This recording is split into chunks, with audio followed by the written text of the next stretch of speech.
कांग्रेस के पूर्व अध्यक्ष राहुल गांधी ने एक विदेशी अखबार के लेख का हवाला देते हुए भारतीय जनता पार्टी और राष्ट्रीय स्वयंसेवक संघ पर निशाना साधा। उन्होंने आरएसएस और बीजेपी पर भारत में फेसबुक और व्हाट्सएप पर नियंत्रण या कब्जा करने का आरोप लगाया है।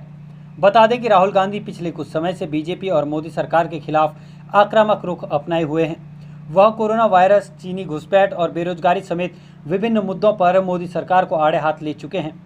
राहुल गांधी ने रविवार को अपने ट्वीट में लिखा, भारत में फेसबुक और व्हाट्सएप पर बीजेपी और आरएसएस का कब्जा है। ये इसके जरिए फेक न्यूज़ और नफरत फैलाते हैं। वे चुनाव को प्रभावित करने में भी इनका इस्तेमाल करते हैं। आखिरकार अमेरिकी मीडिया में फेसबुक के बारे में सच बाहर आ गया। कांग्रेस के पूर्व अध्यक्ष राहुल गांधी के बाद अब पार्टी महासचिव प्रियंका गांधी ने मोदी सरकार पर निशाना साधा है। प्रियंका ने फेसबुक पर एक पोस्टर के जरिए केंद्र सरकार को आड़े हाथों लेते हुए बीजेपी नेताओं की फेसबुक के अधिकारियों के साथ सांठगांठ का आरोप लगाया है। उन्होंने कहा, भारत के ज़्यादातर मीडिया चैनल के बाद अब सोशल मीडिया की बारी है।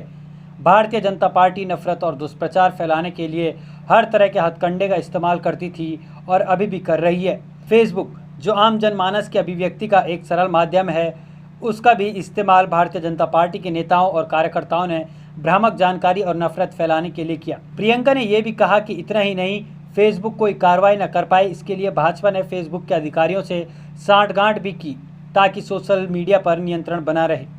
दरअसल अमेरिका के एक अखबार में छपे एक लेख में कहा गया कि भारत में सत्ताधारी पार्टी बीजेपी के नेताओं और कार्यकर्ताओं के हेट स्पीच और आपत्तिजनक सामग्री को लेकर फेसबुक कोताही बरतता है।